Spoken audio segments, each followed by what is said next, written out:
Bonjour Eva Rock. Bonjour Philippe, bonjour à tous. Ravi de vous retrouver Eva. À quoi ressemblait notre soirée devant nos écrans? Est-ce qu'un thème se dégage des programmes que vous avez repérés? Oui, alors ça tient en un verbe, survivre. Un verbe qui se conjugue d'abord au passé sur Histoire TV avec les 2 premiers volets d'un film en 6 parties intitulé Esclave, qui est porté par la présence du comédien Samuel L. Jackson.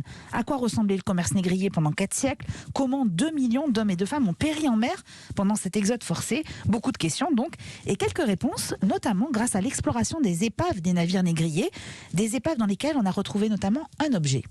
Ça c'est quoi? Un extracteur de dents. Je me souviens à l'école, on nous racontait que certains esclaves faisaient la grève de la faim.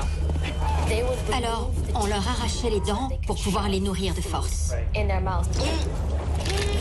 C'est une image terrifiante de me dire que mes ancêtres pouvaient avoir les dents arrachées pour être nourris de force, parce qu'ils devaient être robustes pour être vendus.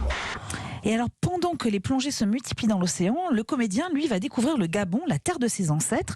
À bord d'une barque, on le retrouve naviguant entre de petites îles où étaient justement entassés ses esclaves.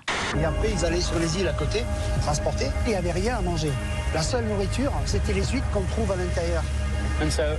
On peut voir des millions de coquilles d'huîtres entassées autour des îles sur 4 mètres de haut.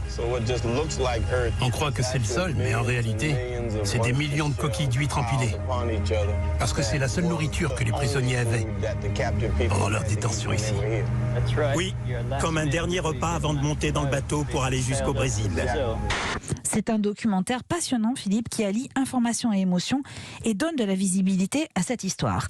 Et puis le verbe survivre se conjugue aussi au futur sur Ciné Plus Famille avec le film de Jean-Michel Bertrand qui est intitulé Marche avec les loups. Comment faire pour que l'homme et le loup cohabitent dans les Alpes notamment, parce qu'il s'agit bien d'une question de survie pour cette espèce. Le réalisateur a voulu suivre pendant plus d'1 an un jeune loup. Encore faut-il le trouver, ce jeune loup, et qu'il soit d'accord, exactement.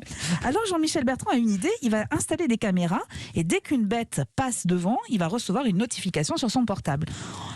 On est en pleine nuit, Jean-Michel Bertrand s'est réfugié dans une grotte et tout à coup, il entend ça. Oh la vache, c'est un jeune. Ah, il est tout seul au col. Bête. Ah, demain j'y vais. Et donc le loup passe devant la caméra comme ça. C'est le début d'un périple incroyable à travers les Alpes. Le réalisateur passe des zones totalement perdues et désertées par les hommes, aux villages et aux villes où justement s'est approché le loup.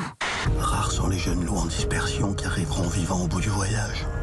Ils sont très vulnérables dans un milieu urbanisé qu'ils ne connaissent pas. Les routes sont meurtrières, ils ont du mal à chasser seuls et à trouver de la nourriture. Ils sont vulnérables, prennent des risques en s'approchant des troupeaux et des maisons. Ces incursions, avérées ou pas, déclenchent chez certains tensions et polémiques. Avec le retour du loup, la peur du sauvage ressurgit. Alors il parle tout doucement, Jean-Michel Bertrand, comme s'il ne voulait pas effrayer le loup qui serait derrière lui. Le film a été très mal accueilli par ceux qui s'opposent évidemment à la présence du loup. Plusieurs projections notamment ont été interrompues. Chacun se fera son avis. Reste que le documentaire possède plusieurs qualités. D'abord, il pose les bonnes questions. Ensuite, c'est vraiment une ode à la beauté de la nature avec des plans qui filment à la fois l'immensité des espaces et puis l'infiniment petit comme ces abeilles ou ces fourmis. Et puis surtout, à travers cette quête du loup, le réalisateur, randonneur de l'extrême, partage son émerveillement et sa passion pour cet environnement. Et puis Philippe, le verbe survivre se conjugue au présent. Ça, c'est sur France 3 avec le documentaire de chaque instant narrant le quotidien d'élèves infirmiers. Vous allez l'entendre, l'un d'entre eux pique son premier patient et les autres font part de leur questionnement. Je sers de cobaye, non? Ou c'est la... Mais vous en faites pas. Je suis pas le premier. Hein? Je suis pas le premier. Vous êtes mon premier. Tous les jours, il y avait quelque chose de différent. Tous les jours, il y avait des urgences. Tous les jours, il fallait s'attendre à quelque chose. Il y avait des moments où j'avais besoin de me poser pour qu'on réfléchisse, pour pas faire de bêtises. Oui, il faut jamais être le premier. Non, faut faut pas le dire. Si c'est le premier, la première piqûre, faut pas le dire aux malades. Il n'osait pas mentir. Alors, il faut survivre dans le monde hospitalier d'aujourd'hui qui manque cruellement de moyens. Il faut survivre aux cadences infernales, encaisser les coups de blues. Nicolas Philibert nous avait déjà enchanté avec Être et avoir, le quotidien d'enfants dans une école de campagne. Il récidive avec ce film empreint d'humanité. Et je récapitule votre soirée. Esclave, c'est sur Histoire TV à 20h50. Marche avec les loups est programmé à 22h10 sur Ciné Plus Famille. Et de chaque instant est à voir sur France 3 à 22h55.